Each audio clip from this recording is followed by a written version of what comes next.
ఓం శ్రీ గురుభ్యో నమ. ఓం శ్రీ మాత్రే నమ. అంగారక గ్రహము జూలై 23 నుంచి ఆగస్టు 7వ తారీఖు వరకు కూడా కుజుడు తన సొంత నక్షత్రమైన మృగశిర నక్షత్రంలో వృషభ మిథున రాశుల్లో సంచారం చేయటం వల్ల ఎలాంటి ఫలితాలు జరగబోతున్నాయి. సహజంగా అంగారకుడు కుజుడు ఏ స్థానాల్లో ఉంటే మంచి ఫలితాలు వస్తుంది, గోచారీత్యా ఏ స్థానాల్లో ఉంటే చెడు ఫలితాలు వస్తాయో ఒకసారి తెలుసుకుందాం. ముందు ముఖ్యంగా అంగారక గ్రహానికి యొక్క కారకత్వాలని మనం పరిశీలన చేయాలి. ఏం చెప్పారు శాస్త్రంలో అంటే సత్వ భూ ప్రాకార రోగ వ్రణ సాహస శస్త్ర అగ్ని సందర్శనోత్పాటన భాతృక కుజ అన్నారు. అంటే భూ సంబంధ వ్యవహారాలు, కోర్టులు, రియల్ ఎస్టేటు, అన్నదమ్ముల సమస్యలు, శారీరక బాధలు, కెమికల్ కంపెనీలు, మిషనరీ, మార్కెటింగు, భూమి, ఇండ్ల నిర్మాణము, న్యాయ వ్యవస్థ, న్యాయవాదులు, రక్షక భటులు, అలానే సైన్యము, మేనేజ్మెంటు, భూములు అమ్మడము కొనడము, మేస్త్రీ పనుల వాళ్ళు, యంత్ర సంబంధమైన వ్యవహారాలు, మెకానికల్ ఇంజనీర్సు, కెమికల్ కంపెనీలు, కెమిస్ట్రీ లెక్చరర్సు, రోగములు, శస్త్రచికిత్సలు, అగ్ని భయాలు, అంటే రియల్ ఎస్టేటు, రైతులు, కెమికల్ కంపెనీలు, పిత్రార్జితము, కోర్టు సమస్యలు, ఇలాంటివన్నీ కూడా మొదలగు కుజుడి యొక్క కారకత్వాలు అంటారు. సహజంగా కుజుడు మకర రాశి ఉచ్చస్థానం అయితే నీచస్థానం దానికి సప్తమం ఏమవుతుందంటే కర్కాటకం వస్తుంది. అంటే కర్కాటకం నీచస్థానము, మకరం అనేది ఉచ్చస్థానము, మేషము, వృశ్చిక రాశులు కుజుడికి స్వక్షేత్రాలు అవుతాయి. ఇక్కడ కుజగ్రహం సహజంగా ఎవరి జన్మలగ్నం నుంచి అయినా కుజుడు 2, 4, 7, 8, 12 స్థానాల్లో ఉంటే దాన్ని జాతకరీత్యా కుజదోషం అంటారు. మనం ఇప్పుడు చెప్పబోయేది ఏంటంటే గోచారరీత్యా చెప్పబడే ఫలితాలు. అంటే గోచారరీత్యా చెప్పబడే ఫలితాలకు ఒక విధానం ఉంటుంది, బర్త్ చార్ట్ నుంచి పుట్టినప్పుడు ఉండే జాతకానికి మరొక విధానం ఉంటుంది. నేను చెప్పింది జన్మలగ్నం నుంచి, అంటే బర్త్ చార్ట్ నుంచి 2, 4, 7, 8, 12 స్థానాల్లో ఉంటే దాన్ని కుజదోషం అంటారు. ఇప్పుడు మనం చెప్పేది ఏమిటంటే గోచారరీత్యా చెప్పబడే ఫలితాలు. ఈ గోచారరీత్యా చెప్పబడే ఫలితాల్లో అది చంద్రరాశి నుంచి చూస్తారు కాబట్టి ఎవరైతే రాశి ఉంటుందో వాళ్ళ రాశి దగ్గర నుంచి 3వ స్థానం, 6వ స్థానం, 11వ స్థానంలో కుజుడు ఉంటే మంచివాడు అని అంటారు గోచారరీత్యా వాళ్ళ రాశి దగ్గర నుంచి. మరి మేషాది ద్వాదశ రాశుల వాళ్ళకి కుజుడు యొక్క ఫలితం ఏ విధంగా ఉండబోతుందో ఒక్కసారి మనం తెలుసుకుందాం. మకర రాశి వారికి 10 రోజుల పాటు అంగారకుడి యొక్క ఫలితం అనేది ఏ విధంగా ఉండబోతుంది. మకర రాశి వారికి ధనలాభం, శత్రు సమస్యలు, సంతానపరంగా ఇబ్బందులు కలగకుండా చూసుకోండి. అంటే సంతాన డెవలప్మెంట్, వాళ్ళ యొక్క చదువులు, పిల్లల యొక్క చదువులు, వాళ్ళకి ఇంకా ఎడ్యుకేషన్ పరంగా ముందుకు వెళ్ళలేదని, వాళ్ళకి పిల్లలు పుట్టలేదని, వాళ్ళకి మంచి జాబు లేదని అనేక ఇబ్బందులు వస్తుంటాయి. పరస్త్రీల వల్ల అవమానాలు, బంధువుల రీత్యా కూడా కొన్ని బాధలు కలగటం, శారీరకంగా కొన్ని ఇబ్బందులు, పశులాభం, వాహనాలు కొనుగోలు, ప్రభుత్వ రుణాలు తీర్చటం, పాత బాకీలు వసూలు చేయడం జరుగుతూ ఉంటుంది. అంటే శత్రు సమస్యలు కూడా బాగా పెరుగుతుంటాయి. పాత బాకీలు కూడా వసూలు చేస్తారు, అంటే వసూలు అయ్యే అవకాశాలు ఎక్కువగా ఉంటాయి. అంటే కొన్ని మంచి పనులు, కొన్ని చెడు పనులు జరిగే అవకాశాలు, అంటే మిశ్రమైన ఫలితాలు ఎక్కువగా ఉంటాయి. అంటే మిశ్రమైన ఫలితాలు అని అంటే ఏమిటి అని అంటే కొంత సంతానపరంగా సమస్యలున్నా కొన్ని లాభాలు కలిగే అవకాశాలు ఎక్కువ ఉంటాయి. వాహనాల మీద వెళ్ళేటప్పుడు కొంత జాగ్రత్తగా ఉండాలి. ఆరోగ్యం గతం కంటే కూడా ఇప్పుడు ఆరోగ్యం అనేది మెరుగైన ఫలితాలు వచ్చే అవకాశాలు ఎక్కువగా ఉంటాయి. సంతానం లేని వారికి కొన్ని ఇబ్బందులు కలుగుతుంటాయి. సంతానం కలగట్లేదని మానసికంగా ప్రశాంతత లేకపోవటం, ఏదో రకమైన భయము, ఆందోళన, ఇలాంటివి జరిగే అవకాశాలు ఎక్కువగా ఉంటాయి. అలాంటివి జరగకుండా చూసుకోండి. అంటే కొన్ని సందర్భాలు ఎలా ఉంటుందంటే పుత్రుల యొక్క సంతతి వల్ల కొన్ని సమస్యలు రావటం, పరస్త్రీల వల్ల కొన్ని అవమానాలు, బంధువుల రీత్యా కూడా కొన్ని బాధలు, ఇనప పనిముట్లతోటి గాయాలు జరగటం, ఒకటి కాలాతీత భోజనాలు, నిద్ర లేకపోవటం, అలానే భూషణలతో ఉండే అవకాశాలు ఎక్కువగా ఉంటాయి. అంటే ఇలాంటివన్నీ కూడా రాకుండా చూసుకోవటం కూడా చాలా ఇంపార్టెంట్. అలానే చెడు అవుతుందా, మళ్ళీ ధనలాభం కలుగుతుంది, శత్రువులు అణగదొక్కుతారు, శత్రువులను తగ్గించుకుంటారు, రుణాలు వసూలు చేసుకుంటారు, రుణాలను తీర్చుకుంటారు, బ్యాంకు లోన్లు వచ్చే అవకాశాలు ఎక్కువ ఉంటాయి, ఇళ్ళు భూములు కూడా కొనుగోలు చేసే అవకాశాలు ఎక్కువ ఉంటాయి. ఖచ్చితంగా వీళ్ళకి మిశ్రమైన ఫలితాలు ఎక్కువగా ఉన్నాయి. కాబట్టి అంగారకుడి యొక్క కవచాన్ని చదువుకుంటే చాలు. మంగళవారం రోజున చక్కగా అంగారకుడి యొక్క కవచము, వీలైతే బ్రాహ్మణుని పురోహితులను పిలిచి సుబ్రహ్మణ్య స్వామి యొక్క అభిషేకం అంటే పాలు, పెరుగు, తేనె, నెయ్యి, చక్కెర, పంచదారే, పంచామృతమే కాకుండా పండ్లరసం, చెరుకు రసంతో కూడా అభిషేకం చేయండి.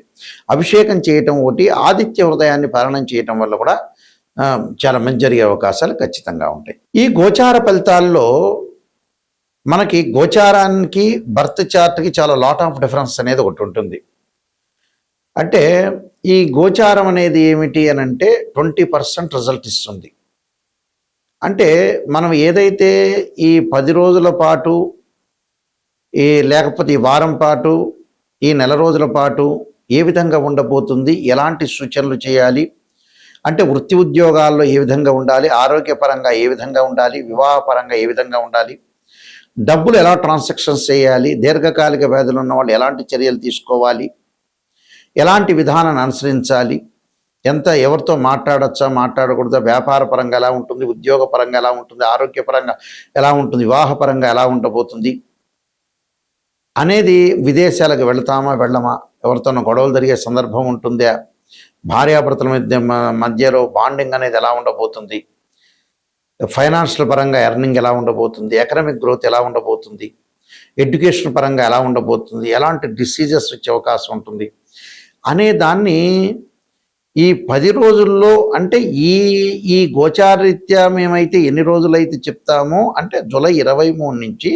ఆగస్టు 7 వరకు కూడా కుజుడి యొక్క ప్రభావం ఎలా ఉండబోతుంది, అంటే భూ సంబంధ వ్యవహారాలు, అన్నదమ్ములు, ప్రత్యేకంగా మార్కెటింగు, ఇళ్ల నిర్మాణము, న్యాయవాదులు, రక్షక భటులు, మేస్త్రీ పనులు చేసేవాళ్ళు, యంత్ర సంబంధమైన విషయాలు, మెకానికల్ సంబంధించిన వాళ్ళు ఏ విధంగా ఉండబోతున్నారు తెలుసుకోవడమే గోచారం. బర్త్ చార్ట్ అంటే లాట్ ఆఫ్ డిఫరెన్స్ ఉంటుంది, అది లాంగ్ రన్లో ప్రొడిక్షన్ అర్థం. బర్త్ చార్ట్ని కూడా ద్వాదశ భావాలను అనుసరించాలి. అంటే ద్వాదశ భావాధిపతులు ఉంటారు, అంటే ఒక 16 డివిజనబుల్ చార్ట్స్ ఉంటాయి. ఈ 16 డివిజనబుల్ చార్ట్స్ని మ్యాథమెటికల్గా క్యాలిక్యులేషన్ వేసి మనం భావచక్రాన్ని, రాశిచక్రము, నవాంశము, దశమాంశము, సప్తమాంశము, త్రింశాంశం, ఇలాంటి 16 అంటే 16 డివిజనబుల్ చార్ట్స్ ఉంటాయి. ఈ 16 డివిజనబుల్ చార్ట్స్ని మనం అనాలిసిస్ చేయాలి. అందులో భావాధిపతులు వేరు, రాస్యాధిపతులు వేరు, ఆ బాక్స్లో ఉండే గ్రహం వేరు. భావాధిపతి అంటే ఏంటంటే లగ్నం నుంచి అనుసరించేది. అంటే లగ్నం అంటే తనుభావం, తనుభావానికి రవేధిపతి, ద్వితీయ భావానికి గురువు, తృతీయ భావానికి కుజుడు, చతుర్థ భావానికి చంద్రుడు బుధుడు, పంచమ భావానికి గురువు, షష్టమ భావానికి శని కుజులు, సప్తమ భావానికి శుక్రుడుని, అష్టమ భావానికి శనిని, అలానే భాగ్యస్థానానికి భాగ్యభావానికి రవి గురువులని, అలానే దశమ భావం రవి బుధుడు గురువు శని దశమ భావం, లాభభావం గురువని, వ్యయభావం శనిని, ఇవన్నీ అనుసరించాలి. అంటే ఇవి భావాధిపతులు. రాస్యాధిపతులు వేరు. అంటే భావాధిపతి అంటే ఇంటి ఓనరు, రాస్యాధిపతి అంటే బిల్డరు. అక్కడుండే ఏదైతే బాక్స్లో ఉంటుందో, మేషాది రాసుల బాక్స్లో ఉంటే అవి టెనెంటు అని అర్థం. అంటే తాత్కాలిక గ్రహాలు మారచ్చు, టెనెంటు అని అర్థం. ఇవన్నీ కూడా మ్యాథమెటికల్ క్యాలిక్యులేషన్ వేసి ఎక్కడెక్కడ దృష్టిలు ఉన్నాయి, ఏ లగ్నానికి ఏ దశలు కలిసి వస్తాయి, అంతర్దశలు ఎలా ఉండబోతున్నాయి, సూక్ష్మ దశలు ఏంది, ప్రాణదశలు ఏంది, లక్ష్య యోగాలు ఏంది, గజకేశ్వర యోగం ఏంది, రవిబుధాదిత్య యోగం ఏంది, మనకి చాలా కాంబినేషన్ ఆఫ్ యోగాలు చెప్పారు. చంద్రమంగళ యోగం దగ్గర నుంచి ఈ యోగాలు అనేవి కూడా ఏ విధంగా ఉండబోతున్నాయి. 300 కాంబినేషన్స్ ఉంటాయి యోగాల్లో. అంటే 2 or more planets is conjunction is called yoga అంటారు. 2 కానీ 3 గ్రహాలు కానీ కలిసిన దృష్టి ఉన్నా దాన్ని యోగము అంటారు. లైఫ్ని ఎలా ఎన్హాన్స్ చేసుకోగలుగుతాం, లైఫ్ని ఎలా ముందుకు తీసుకెళ్తాం అనేది యోగం తెలుస్తుంది. యోగము అంటే 2 గ్రహాల యొక్క కలయిక. అంటే 2 or more planets is called yoga అంటారు. దాని డెఫినేషన్ అది. మ్యాథమెటికల్ అనాలిసిస్ చేసి మనం చెప్పేది యోగము అంటారు. యోగము, గ్రహాలు, ఉద్యోగాలు, వ్యాపారాలు, ఇలాంటివన్నీ కూడా బర్త్ చార్ట్ ద్వారా తెలుస్తుంది. నిజాన్ని తెలుసుకోవటం చాలా ఇంపార్టెంట్. ఎక్కడైతే నెగిటివ్ ఉంటుందో దాన్ని మనం పాజిటివ్ చేసుకుంటే మనం కంప్లీట్ మ్యాన్ అయినట్టు. నిజాన్ని తెలుసుకోలేదనుకోండి, అనవసరంగా ఆస్ట్రాలజీని అప్రోచ్ కావటం అనేది మంచిది కాదు. నిజాన్ని తెలుసుకుంటేనే మనం బాగుపడే అవకాశాలు ఎక్కువగా ఉంటాయి. ఎందుకంటే సత్యం ఎప్పుడు కూడా సత్యమే. అసత్య ధోరణిలో ఎప్పుడు ఉన్నామనుకో మనల్ని మనం మోసం చేసుకున్న వ్యక్తిని అవుతాం. చాలామంది కూడా ఆస్ట్రాలజర్స్ అప్రోచ్ అవుతున్న ఎవరైతే క్లయింట్స్ ఉంటారో ప్రేక్షకులు, వాళ్ళందరూ కూడా పాజిటివ్ గురించి ఆలోచన చేస్తారు. పాజిటివ్ ఏముందంటే మీకు తెలుస్తుంది విషయం. ఆస్ట్రాలజీని అంత అప్రోచ్ కావాల్సిన పని లేదు. ఎక్కడైతే ఫ్యూచర్లో కానీ ప్రజెంట్ సిచ్యువేషన్లో కానీ నెగిటివ్ జరగబోతుందో దాన్ని తెలుసుకొని దాని పరిష్కార మార్గాలు తెలుసుకుంటే దాన్ని మనం ఓవర్కమ్ చేసే అవకాశం ఖచ్చితంగా ఉంటుంది. అలా ఓవర్కమ్ చేయలేదనుకోండి జీవితాంతం అంతే ఉంటుంది. కాబట్టి ఈ విషయాలన్నీ కూడా ప్రేక్షకులు గమనించాలి. దానికి తగ్గట్టుగా దాని పరిహారాల మార్గాలు ఉంటాయి. దానికి కూడా ఒక సొల్యూషన్ ఉంటుంది. మన జాతకంలో కుజుడు బాగలేదనుకోండి, చాలామంది కూడా కుజదోషం గురించి కూడా అడుగుతూ ఉంటారు. బర్త్ చార్ట్లో జన్మలగ్నం నుంచి 2, 4, 7, 8, 12 స్థానాల్లో ఉంటే దాన్ని కుజదోషం అంటారు. 13 నక్షత్రాల కుజదోష ఎగ్జంప్షన్ ఉంటుంది. కొన్ని లగ్నాలకు ఉండదు, కొన్ని రాశులకు కూడా కుజదోషం అనేది ఉండదు. అది గమనించాలి. ప్రతివాడికి కుజదోషం ఉందనేది పొరపాటు. కుజుడు గురువు కలిస్తే కూడా కుజదోషం అనేది వర్తించదు. కుజుడి మీద గురు దృష్టి ఉంటే కూడా కుజదోషం వర్తించదు.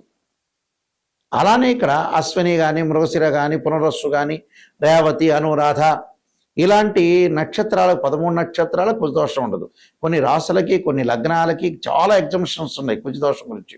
దాని గురించి ఆలోచన చేయాల్సిన పని లేదు. అయితే దాని పరిష్కార మార్గం కూడా ఉంది. కుజుడికి అధిదేవత, ప్రత్యదేవత, అంతరిక్ష దేవతలు ఉంటారు. అంటే ఇక్కడ అంతరిక్ష దేవతలను కూడా మనం చూసుకోవాలి.